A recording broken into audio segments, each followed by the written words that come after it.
juga menggantau dulu. Ini aja kekalahan mantan. Jangan katakan tidak ada realistis. Ini realistis. Kedua, kita ingin pemerintah benar-benar bekerja. Jangan kemarin kita katakan akan ada pemakzulan, impeachment dari DPRA. Tapi ternyata apa? Ketika lobby-lobby pokir sudah disediakan, maka sudah atur lagi.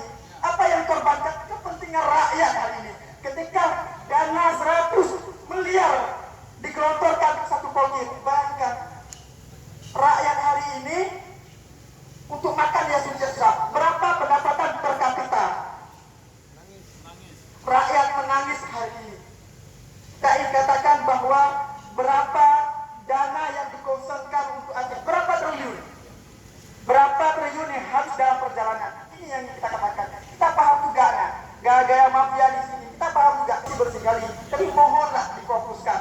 Jangan sampai menzalimi banyak orang. Kalau seperti ini kita katakan kita selalu siap. Ini yang kita katakan. Kita dari seluruh aliansi di sini hadir. Ingin Bapak Nova Iriansyah benar-benar bekerja, benar-benar memperhatikan di sisa-sisa jabatan yang akan habis di 2002 di bulan Juni. Ini mohon dikonsern Pak.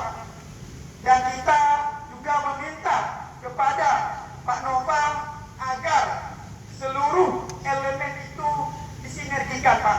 Jangan sampai orang-orang di belakang layar membisikkan yang tidak-tidak. Orang-orang yang di belakang layar tidak mau memfokuskan ini semua kepada kepentingan rakyat. Dan ini satu lagi, wakil gubernur belum ada. Berapa lama